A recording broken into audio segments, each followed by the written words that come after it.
welcome back to the Historia Dramatica podcast. I'm your host, Mykhailo. Thank you, as always, for listening. In this next series of episodes, we will be discussing the Ukrainian War of Independence. I understand that this might come as a bit of a surprise to listeners, seeing as how I previously said that the next series would be on the Congo Free State. Rest assured that a series on that subject will be forthcoming. However, with Ukraine being in the news so much recently, I figured I'd take it upon myself to shed some light on this topic while it's still relevant. So, here we are. Before we begin, I'd like to quickly remind you that if you like this show and would like to see it continue, the best way to do so is through the show's Patreon page, a link to which can be found in this episode's description. Anyway, without further ado, let's begin. The term Ukrainian War of Independence is itself a bit misleading. The conflict, which occurred in and around the territory of modern Ukraine between the years 1917 and 1921, involved a vast array of different factions: Communist Russians, Communist Ukrainians, anti-Communist Russians, the forces of the German and Austro-Hungarian empires, the forces of Russia's wartime allies, the Entente, the forces of the Second Polish Republic, and of course, the Ukrainians themselves, Ukrainians of all different political affiliations: socialists, monarchists, republicans, anarchists, and so on and so forth. Suffice it to say that this conflict was a massively complex one, which warrants close analysis. As historian John Reshetar posited in his seminal study of Ukraine, these events were an integral component to the wider conflict which emerged in the former Russian Empire following the collapse of the monarchy, yet they are all too often ignored by those who study the period. Over the course of this series, I hope to shed some light on this neglected area of history. At the turn of the 19th century, there was not such a thing as Ukraine. That the region which comprises the modern country of Ukraine has a long history is a fact roundly acknowledged by scholars. What is a controversial matter, on the other hand, is the question of how far back in history one can point to the origin of modern Ukraine. There are three specific periods within the past millennium that historians cite as antecedents of the Ukrainian nation, and whichever answer one receives will largely depend on who is asked. Perhaps the most prominent of the three, at least in the popular imagination, is the period of quasi-independence that the region enjoyed in the 17th century, when the Zaporozhian Cossack host struggled against their more powerful neighbors, the Polish-Lithuanian Commonwealth, the Crimean Khanate, and the Tsardom of Russia, to maintain their political liberties. The most ardent Ukrainian nationalists have a tendency to look back even further, to the period of Kievan Rus. The Kievan Rus was a loose confederation of independent Eastern Slavic monarchies, which existed from the time that it was founded in the 9th century, until the region was subjugated by the Mongols in the 1240s. It would be most appropriate, however, to place the origins of modern Ukraine firmly within the modern period, specifically in the 19th century, which was a century that saw many significant developments in the Ukrainian language and culture. Despite the wide ethno-linguistic diversity of the region, historians have generally been able to divide the development of nationalism in Eastern Europe into three distinct phases. The first of these is the so-called academic phase, in which a small group of intellectuals takes up an interest in the language, culture, and history of a certain ethnic group, and works to define it as a separate entity. If this model can be considered to be accurate, and for the purposes of this podcast, I will assume it to be, then the genesis of the Ukrainian national movement can be dated very precisely to the year 1798, with the publication of the first literary work in the vernacular Ukrainian language. Before we get to that, however, allow me to first set the geopolitical stage. On the eve of the 19th century, the region that is now understood to comprise Ukraine had, up until very recently, been a part of the Polish-Lithuanian Commonwealth. When the Commonwealth was, for reasons that are frankly too complex for me to delve into now, partitioned by rival powers, parts of Ukraine were annexed by both the Russian and Austrian empires. The vast majority of ethnic Ukrainians became subjects of the Russian Tsar, while those residing in the furthermost western regions of the country became subjects of the Austrian Kaiser, as they constituted a plurality in the Austrian crownland of Galicia-Lodomeria. No doubt those Ukrainians who found themselves living under the Russian state had the worst end of the deal. Ukraine constituted a special place in the imagination of Russian nationalism. To begin with, Ukrainians and Russians had much in common: their shared Orthodox Christian faith, both claimed to be inheritors to the legacy of the Kievan Rus, and, furthermore, the Russian and Ukrainian languages are quite similar to one another. So similar, in fact, that there is even to this day a widespread but flawed conception, especially among more nationalist-leaning Russians, that Ukrainian is only a quote-unquote peasant dialect of the Russian language. It was in the context of conflict with the Polish-Lithuanian Commonwealth, for territory comprising modern Ukraine and Belarus, that the concept of the all-Russian nation emerged. This conception of Russian identity held that Russia was a tripartite nation, consisting of Great Russians, White Russians, also called Belarusians, and Little Russians, or Ukrainians. This vision of Russian identity, one which encompassed more than just what we would understand to be ethnic Russians, quickly gained traction in the ensuing decades, and would be a key component of the Russian state's official ideology. Given this set of factors, the prospect of the emergence of a separate, distinct Ukrainian identity posed a serious threat to the ideological underpinnings of the Russian state. Therefore, the Russian state went to great lengths to prevent such a thing from happening. Issues of language proved to be particularly contentious. The Russian state suppressed all use of the vernacular Ukrainian language by mandating that all literary publications were to be written in Old Church Slavonic. Even the name of the region itself was a matter of fierce debate. Officially, the region was known as Little Russia, and inhabitants were designated Little Russians. It wasn't until the 1830s that increasingly nationally conscious Little Russians began to use a different term, Ukraine. In most Slavic languages, the term Ukraine translates roughly to borderland, frontier region, or something equivalent. This was not a term that the Ukrainian nationalists had made up out of whole cloth, however. The term Ukraine had been used to refer to the region since the 12th century. As I briefly mentioned earlier, the Ukrainian national movement can be understood to have begun around the year 1798, with the publication of the epic poem Aeneida by Ivan Kotlяревsky. Kotlяревsky's work was a parody of the Aeneid by Roman author Virgil, in which the Trojan protagonists of the original poem are replaced by Zaporozhian Cossacks.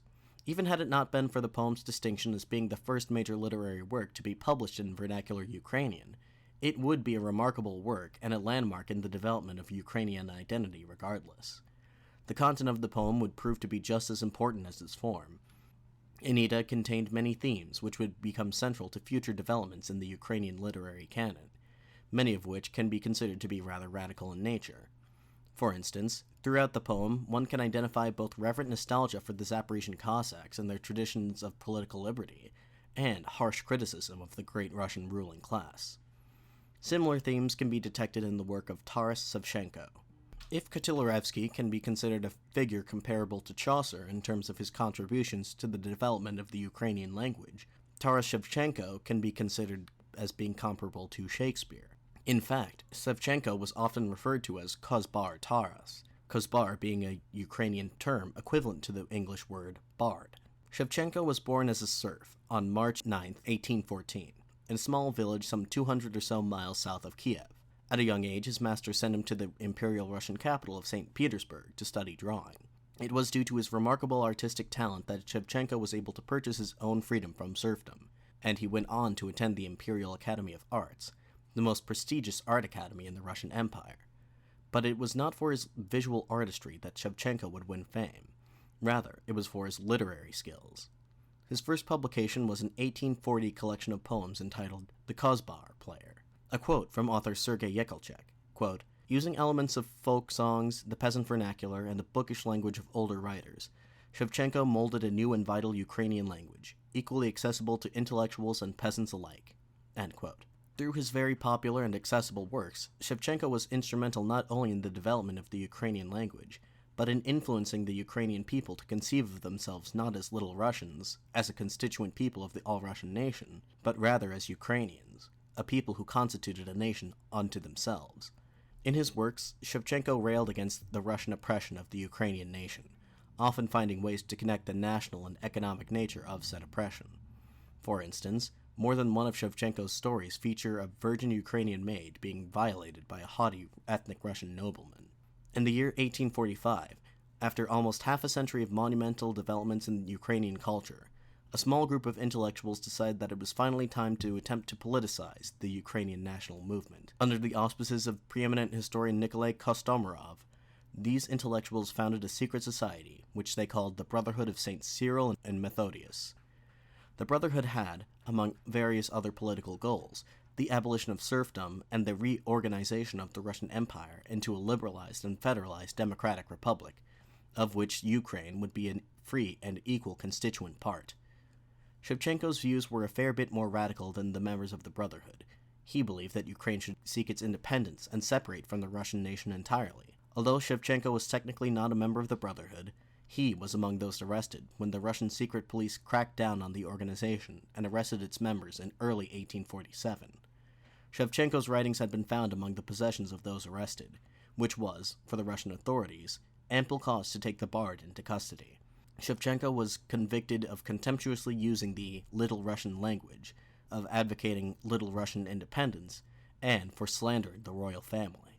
For this last charge, Tsar Nicholas I personally saw to it that Shevchenko received one of the harshest sentences possible: 10 years of military service in a penal battalion in Siberia.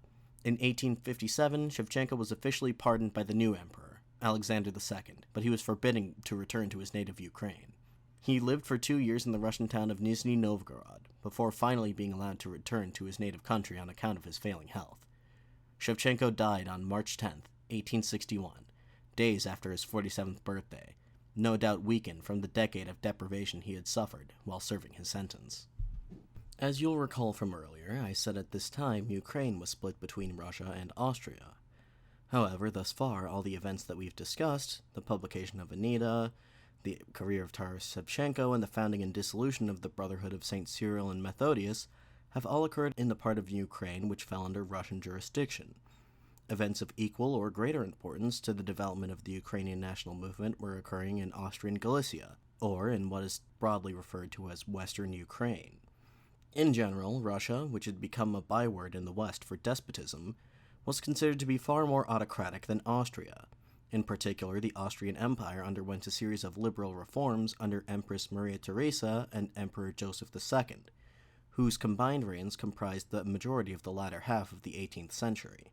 These two enlightened absolutist monarchs, among other reforms, granted rights to the empire's serfs, promoted freedom of religion, and made elementary education compulsory across the empire. These final two reforms in particular did much to advance the cause of the Ukrainian national movement in Galicia, as they, in tandem, molded a new generation of highly educated Ukrainian Greek Catholic priests who, in Galicia, played the role of the intelligentsia in the Ukrainian national renaissance that occurred there. The Austrians, much like the Russians, ruled over a vast empire populated by a complex patchwork of ethnicities and nationalities.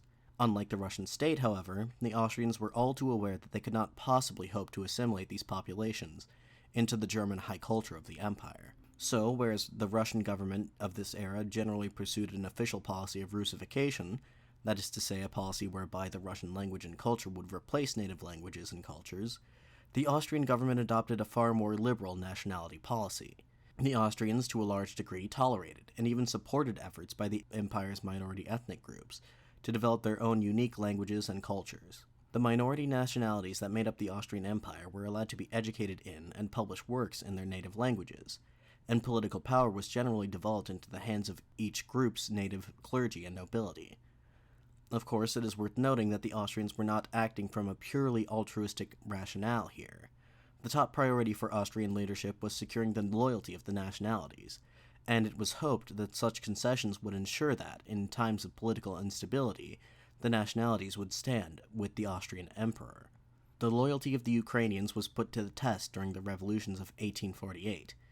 In this time of pan-European revolution, a number of the Austrian Empire's minority nationalities, including the Italians, Hungarians, and Poles, rose up against what they perceived to be a system that did not have the best interests of their nations at heart. The empire was very nearly toppled, but the Ukrainians proved instrumental in helping the Austrians tamp down the rebellious Polish population of Galicia. For their actions on behalf of the emperor in 1848, the Ukrainians won new concessions from the Austrians, including the foundation of a new Institute for the Ruthenian, the Ukrainian, language at the University of Lemberg. Meanwhile, in the Russian Empire, the state suppression of the Brotherhood of St. Cyril and Methodius did not, contrary to their expectation, spell the end of the incipient Ukrainian national movement. Shevchenko had become a sort of martyr to the Ukrainian cause, and the Brotherhood had come to be seen by other Ukrainian intellectuals as a model to be emulated. The period of relative liberalization under the new Tsar Alexander II, facilitated a resurgence in the Ukrainian national movement. The year 1861 in particular would prove to be a watershed moment for the development of Ukrainian nationalism. because it was in that year that the serfs of Russia were officially emancipated under the orders of Alexander II, thereby earning him the moniker of the Tsar Liberator. It can be somewhat difficult for modern audiences to come to an accurate understanding of the nature of serfdom. For me personally, I tend to think of being a serf as being a degree worse than being a peasant, but a degree better than being a slave. But what did this mean in practical terms? Essentially, a serf was a peasant who was bound to the land on which they worked. They were obligated to work said land on behalf of the landowner, and were directly compensated only in the form of food, shelter, and other such necessities. Serfdom had been largely abolished throughout the rest of Europe, as the prevailing material conditions following the Black Death made the practice impractical and uneconomical. In Eastern Europe, in particularly Russia, the institution of serfdom only grew in prominence over time, and in Russia, serfdom took on a decidedly worse character. In spite of some admittedly very minimal legal protections, serfs were essentially considered to be their master's property. They could be bought and sold, just as slaves were in the Americas at the time. Just as in the case of slavery, one could purchase their own way out of serfdom, as had happened in the case of Doroshenko. Not all peasants in the Russian Empire were serfs, but the institution was still rather widespread at the time that it had been abolished. Official numbers are hard to come by, but it has been estimated that peasants, both free and enserfed, made up the vast majority of the empire's population, around 80%, whereas serfs made up about 38% of the empire's total population. The importance of the abolition of serfdom to Ukraine cannot be overstated. According to the 1897 All-Russian census, 90% of Ukrainians were of the peasant class. Prior to the abolition of serfdom, it can be safe to assume, therefore, that serfs made up possibly as much as 45 or 50% of the total Ukrainian population. The abolition of serfdom emancipated a plurality of Ukrainians, and therefore, theoretically, provided the nationalist intelligentsia with a broad, new, free peasant constituency among whom the Ukrainian culture could be proliferated. This brings us to the second reason why the year 1861 is so important to the development of Ukrainian nationalism, that being the founding of the first Ukrainian Hromada. The Hromadas were secret societies that, using the Brotherhood of St. Cyril and Methodius as a model, devoted themselves to spreading national consciousness among the Ukrainian commoner. The Hromadas began to quickly spread throughout the empire, with organizations being founded in cities across Ukraine and even in the Russian imperial capital of St. Petersburg. Russian authorities viewed the quickly growing Ukrainophile movement, as they called themselves, with alarm, not only because the existence of a separate Ukrainian identity was thought to pose a threat to the Russian state in an abstract sense, but also because the state had come to suspect that the Ukrainians had allied themselves with the Polish nobility in a grand conspiracy against Russia. The truth of the matter was that the Poles had just as little interest in seeing the development of Ukrainian national consciousness as the Russians did. But nevertheless, when the January uprising broke out in Poland in the year 1863, the Ukrainophiles were saddled with at least part of the blame. As a reaction to this, that same year, Russian Minister of Internal Affairs Pyotr Valuev issued what has become known as the Valuev Circular, an official edict prohibiting the publication of educational and religious books in the Ukrainian language. The damage done by the Valuev Circular to the development of the Ukrainian language and culture was rather significant. Per the conditions of the decree, secular, non-educational publications in vernacular Ukrainian were still permitted, but all were subjected to the censor regardless. And, as of 1868, only one Ukrainian language publication was printed that entire year. Valuev's resignation that same year meant that his ruling was now able to be interpreted by individual censors, and these individual censors tended to be far more lenient than Valuev himself had been. By the year 1874, 32 Ukrainian language publications had made it past the censors, as many had been published back in the year 1862, a year before the issuing of the circular. The Hromadas, which had also been effectively forced to disband, began to reemerge throughout the empire. In response to an increasingly bolder Ukrainian national movement, Tsar Alexander II, while on vacation at the German spa town of Bad Ems, signed the Ems Ukaz, or the Ems Edict.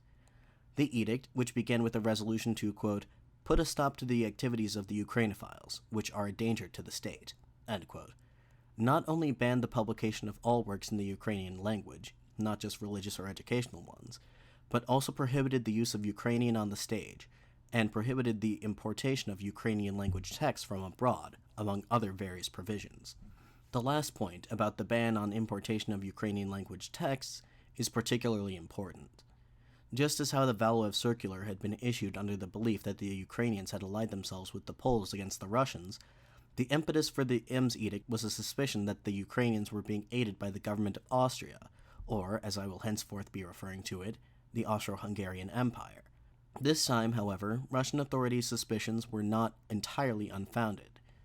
While it is true that in the future, Austro-Hungarian decision-makers would seek to support the Ukrainian national movement in the hopes of seeing an independent Ukraine that would function as a buffer state between the Russian Empire and their own, at this juncture such a strategy was not very high on their list of priorities. The perceived Austro-Hungarian support of the Ukrainians was less a conscious strategy and more of an effect of the Austro-Hungarians' method of governance, as described previously. The capital of the Austrian crown land of Galicia-Lodomeria, Lemberg, or Lviv as it is known in Ukrainian, had developed into a sort of capital of Ukrainian culture. For instance, it was in Lemberg that the first regular publications in the Ukrainian language had been issued, including Pravda in 1867 and Dilo, the first daily Ukrainian language newspaper, in 1880. Such publications had a tendency to be smuggled across the border into Russian Ukraine, much to the Russian authorities' chagrin. All was not well within Galicia itself, however. The Austro-Hungarian state had, in the years following the revolutions of 1848, granted many concessions to the ethnic Polish nobility that constituted the ruling class throughout the region.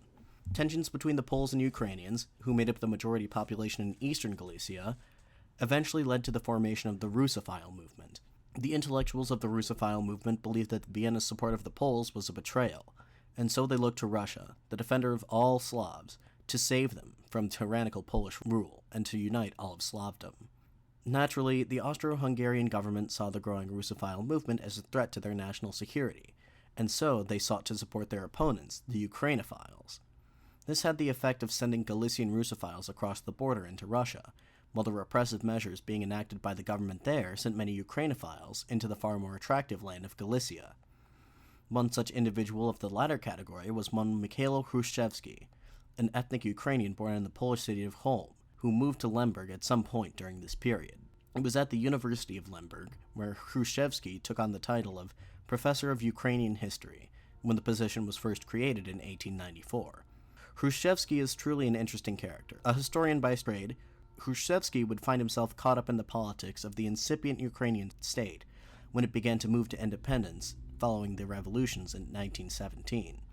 Hrushevsky is just as well known for his political career as he is for his scholarly work. His magnum opus, the massive 10-volume series History of Ukraine Rus, traces the history of the modern Ukrainian nation all the way from the Kievan Rus to the Zaporizhian Cossacks to the modern day. A later, abridged version of this work, A History of Ukraine, was first published some 8 years after his death in 1934, and the 1970 English translation of this work served as a source for writing the series. But I digress. The result of this back-and-forth policy I just described between the Russians and Austro-Hungarians was a strengthening of the Ukrainophile movement in Galicia and a weakening of it within Russian Ukraine. The repressive measures brought on by the Ems edict were clearly becoming a detriment to the interests of the Russian state, and, as of 1880, some reform-minded ministers were considering making changes to the edict's provisions. The assassination of Tsar Alexander II that following year expedited these reforms. In 1881, the new Tsar, Alexander III, modified the Ems edict to allow for the publication of such works as dictionaries and music lyrics to be published in Ukrainian, and for the Ukrainian language to be used on the stage once again. In the face of numerous abortive attempts to achieve politicization, the Ukrainian national movement can be said to have achieved this process by the 1890s. The first Ukrainian political parties were founded, not surprisingly, in Galicia. Although the Ukrainians as a whole had been allowed some degree of representation in the Austro-Hungarian parliament since that entity was established in 1867, the first explicitly Ukrainian political party with a defined program, registered membership, and a mass following was the Radical Party, founded in Lemberg in October 1890. This Radical Party was the political heir to the legacy of the Radical movement that had existed in Galicia since the early 1870s. Having emerged from the opposition to the more conservative Russophile movement that was also gaining traction among Ukrainians at the time, the Radical movement was, as the name suggests, a movement that was more politically radical in character than the mainstream Ukrainophiles. The party was founded by Mykhailo Drahomenov, a socialist theorist hailing from Poltava Oblast in eastern Ukraine. The political program espoused by Drahomenov and his collaborators was avowedly socialist in character, although the radicals' conception of socialism differed from the more Western-oriented socialists, insofar as the former was beholden to the theories of German thinker Karl Marx, who held that the proletariat was the driving force of revolution. Instead, the radicals' vision of socialism was rooted firmly in the prevailing conditions in Ukraine itself. That is to say, they viewed the rural peasant as the driving force of revolutionary activity. Under the leadership of Drahomenov, the Radical Party maintained at least a nominally internationalist outlook, taking up the mainstream position among Ukrainian nationalists that advocated federation with Russia.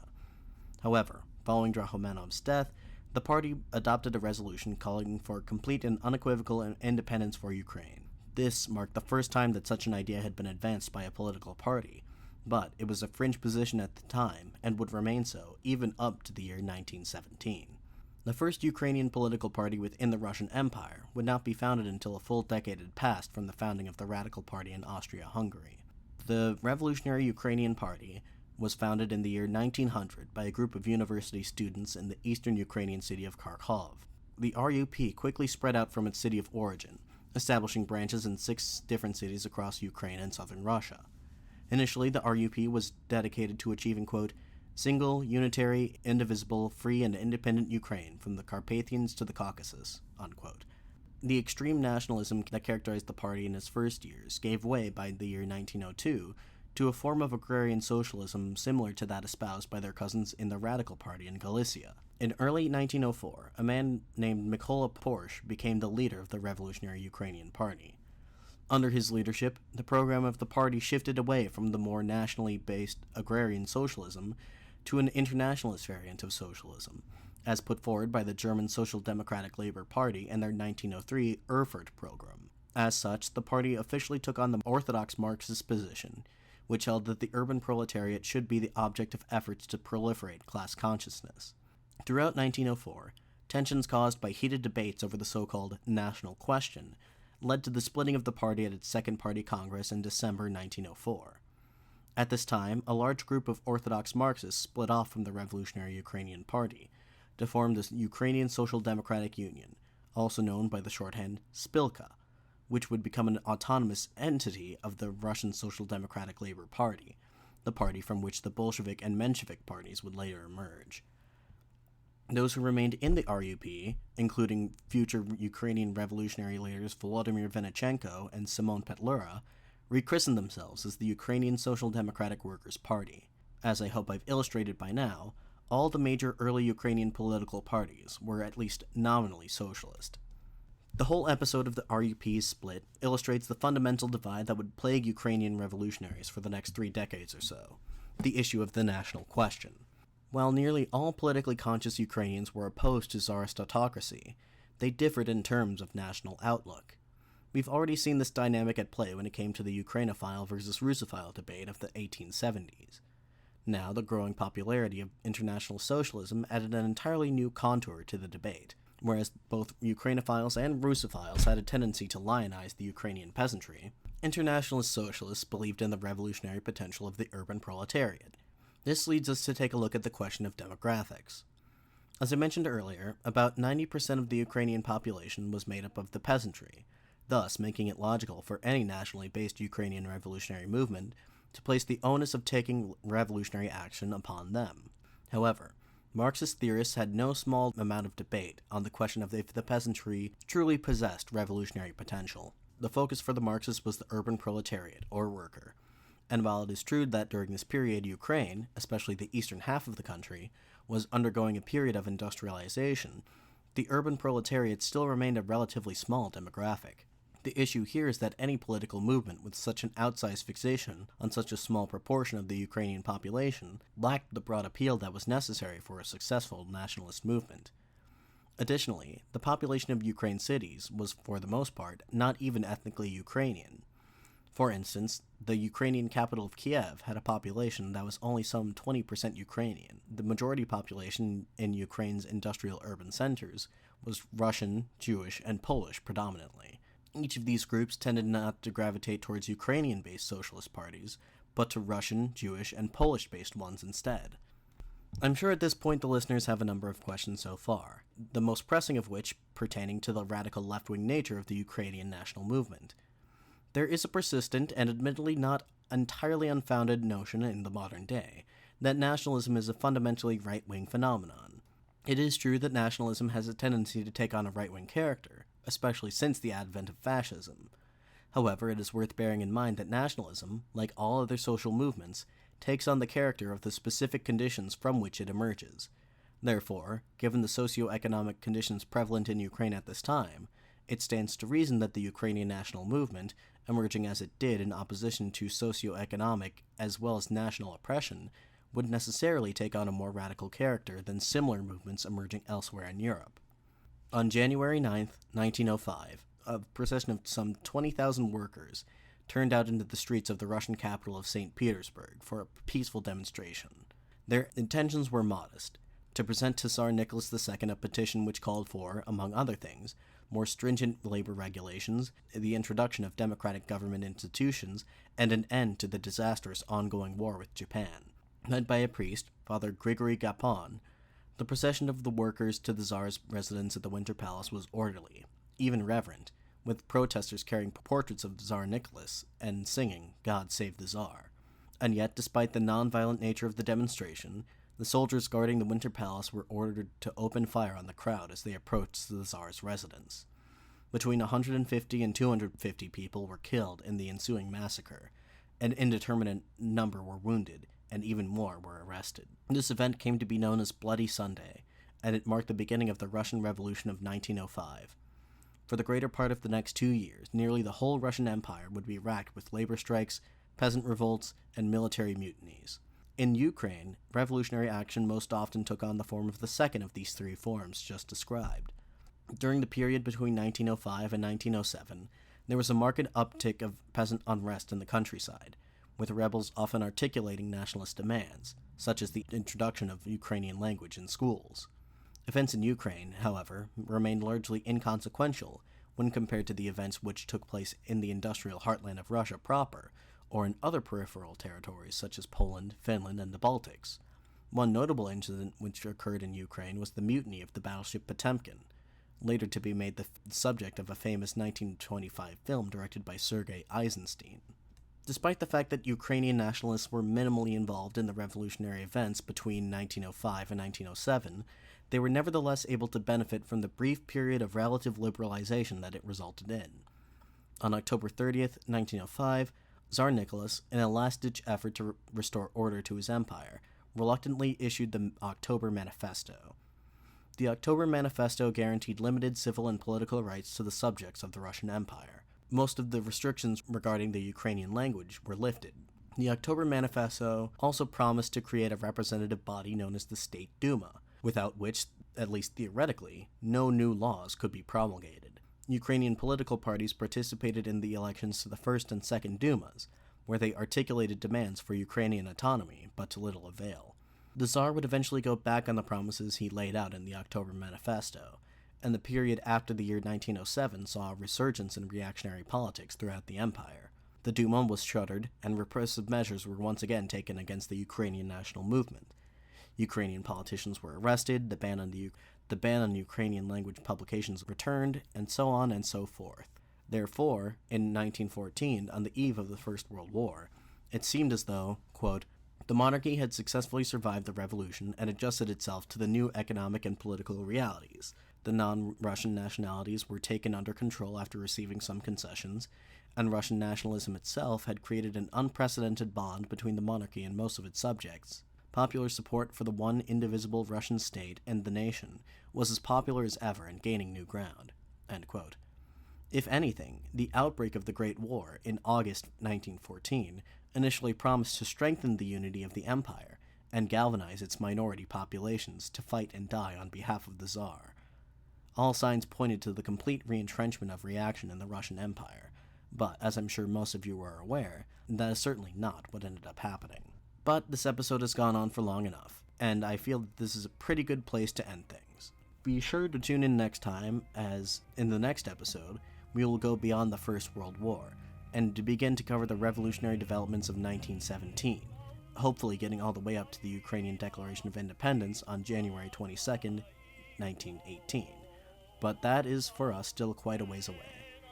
If in the meantime you have any questions, comments, concerns, etc., please feel free to email me at historiadramaticapod@gmail.com.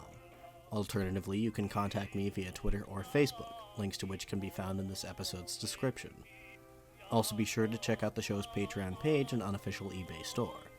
Until 2 weeks from now, this has been the Historia Dramatica podcast. Thank you very much for listening. I'm your host, Willem Connor, signing off.